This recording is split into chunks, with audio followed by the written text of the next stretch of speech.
তারেক রহমানের অপেক্ষায় বগুড়াবাসী, তাই সাজ সাজ রব উঠেছে জেলা জুড়ে। আসন্ন ত্রয়োদশ জাতীয় সংসদ নির্বাচনে বগুড়া ৬ নির্বাচনী আসন থেকে প্রতিদ্বন্দ্বিতা করবেন তারেক রহমান। তাই ভোটারদের মাঝে দেখা যাচ্ছে ব্যাপক উৎসাহ উদ্দীপনা।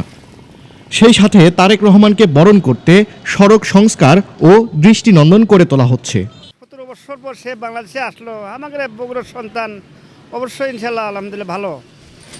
তারেক রহমান সাহেবকে পাই আমরা অত্যন্ত খুশি। সে একজন আদর্শ মানুষের ছেলে এবং আমরা আশা করি উনি একজন আদর্শবান মানুষ হবেন, এটাই ওনার কাছে আমাদের আশা। তারেক রহমান আসাতে আমাদের বাংলাদেশের লোক মহা খুশি এবং বগুড়া জেলার লোক আরও বেশি খুশি আলহামদুলিল্লাহ। উনি যেহেতু আমাদের এলাকারই অবশ্যই খুশি।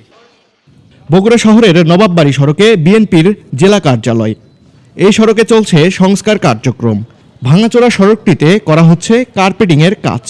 তারেক রহমানের আগমনকে ঘিরে বগুড়া শহরকে সাজিয়ে তোলা হচ্ছে, এমনটাই বলছেন অনেকে।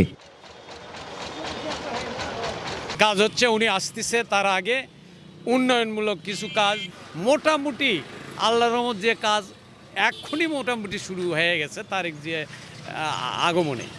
বগুড়ার উন্নয়ন যে পরিবারের হাত ধরেই হয়েছে, আশা করি উন্নয়নটা অব্যাহত থাকবে।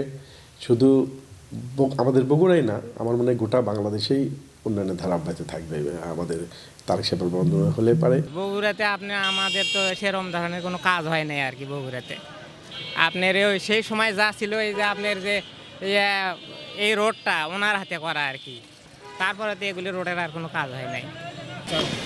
আমরা আগামী দিনের মডেল বগুড়া চাই আর কি, যাতে বগুড়ার পরিবেশ সুন্দর হয়, রাস্তাঘাট সুন্দর হয়, শিক্ষা ব্যবস্থার উন্নতি হয়, আমরা এটাই চাচ্ছি আর কি।